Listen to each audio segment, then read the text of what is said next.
Okay, so in the previous video we saw how to define the determinant of a 2 by 2 matrix, and we said that for 3 by 3 and higher matrices the definition of a determinant is recursive. We have to break things down into smaller pieces. So those smaller pieces go by these names, minors and cofactors. So we're going to see what the building blocks of a general determinant are here. And the idea is going to be that for a larger matrix, a larger determinant, we've got to sort of chop it up into smaller pieces that we can work with. Okay, so a minor is what you get, from if you have an n by n matrix. Okay, one of the things you can do if you want to shrink it down, but you want to shrink it down to a smaller matrix which is still square, well, you can, for each row and for each column, for each I and for each j, you can delete row I and you can delete column j, right? So the example here is the 2, 3 minor. I want to delete row 2, column 3, and notice that if I delete one row and one column, right, that means that, before I had n rows, so I've got one less row, so n minus 1. N columns, I've got one less column, so n minus 1 columns, right? So the size goes down by 1. So I delete row I, column j, and I get this minor. The notation that we'll use is this guy here, okay? So the minor it's not the matrix that you get, it's the determinant of the matrix that you get. So computing a minor is a two-stage process. In the first step here, you delete the row and the column to get down to the smaller matrix, and in the second step, you compute the determinant of that smaller matrix, right? So in this case here, we would get this guy, A11, A32 minus A12, A31. Okay, and that's in this case, the 2, 3 minor, right? And I can do this for any I and for any j, right? I could delete, if I decided I wanted to delete, let's say I want the 1, 1 minor, I delete row 1, column 1, and I'd be left with those 4 guys, right? So the 1, 1 minor would be A22, A33 minus A23, A32, and so on. All right.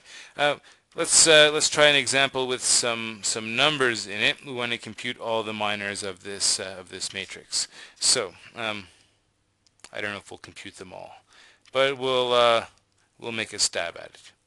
Okay. So the 1, 1 minor, I delete row 1, column 1. I'm left with this determinant, 3, 1, 5, 2. So that's 6 minus 5. I get 1. Okay. The 1, 2 minor. So if I were to delete now row 1, column 2, remember the first index is row, second is column. Okay, if I delete the first row, second column, I'm left with minus 4, 1, 0, 2. And we can see that gives me minus 8, right? Minus 4 times 2, minus 0. Okay.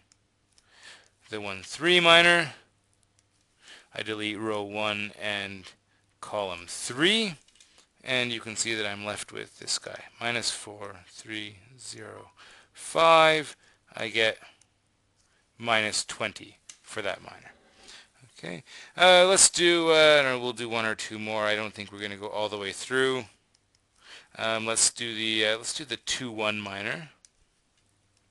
We'll do 2, 1, and I don't know, we'll pick one other one after that. So 2, 1 minor, I delete row 2, column 1.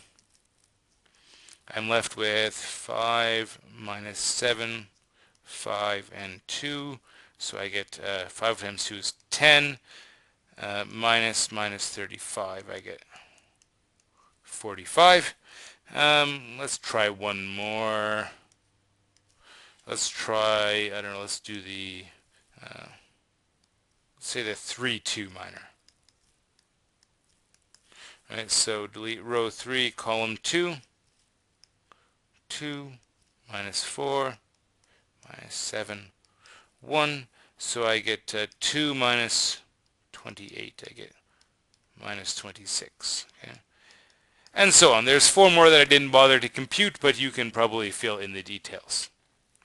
All right. So that's simple enough. We can compute these minors.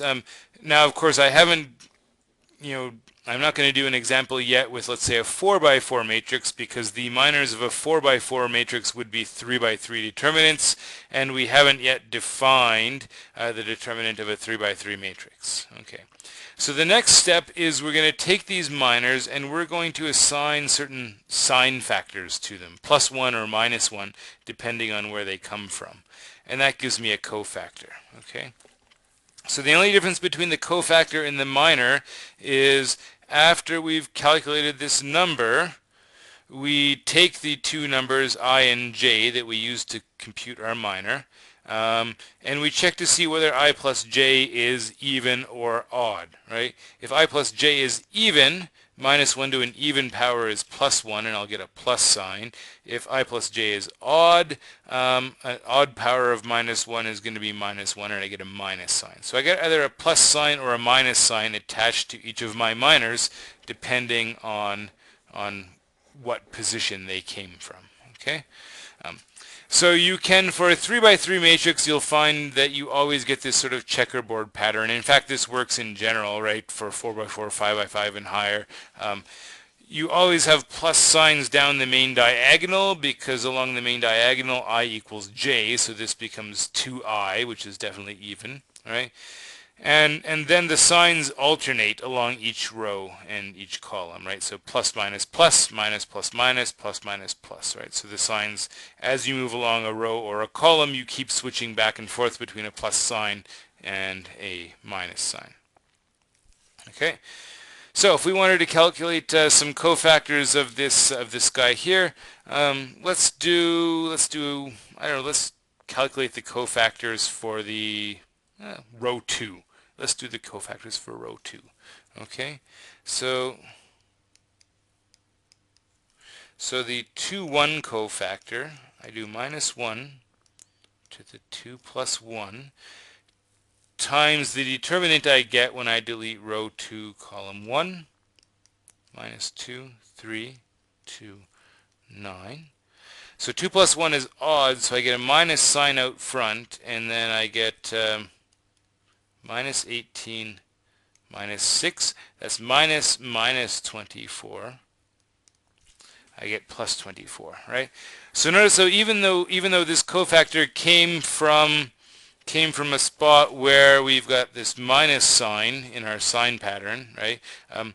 The minor itself can be either positive or negative, or it could even be 0. So there's no reason why you couldn't end up with a positive cofactor in that spot. If the minor is negative and you put the minus sign out front, then you're going to get an overall positive number. Okay. The 2, 2 cofactor, I get -1 to the 2 plus 2. And if I delete row 2, column 2, I'm left with 4, 3, 2, 9. So I get a plus sign out front because 2 plus 2 is even. 4 times 9 is 36. 2 times 3 is 6. 36 minus 6, so I get 30. Okay. Now let's do the 2, 3 cofactor. So for the 2, 3 cofactor, I'm deleting row 2, column 3, and so I've got -1 to the 2 plus 3, and I've got 4, -2, 2, 2, so 2 plus 3 is 5, that's odd, minus sign out front, and then 4 times 2 is 8, 8 minus 4, so 8 plus 4, so this time I get -12 for my cofactor. Alright. So in the next video, we'll see how to assemble these cofactors together to give us the determinant of the matrix. All right, we're almost there.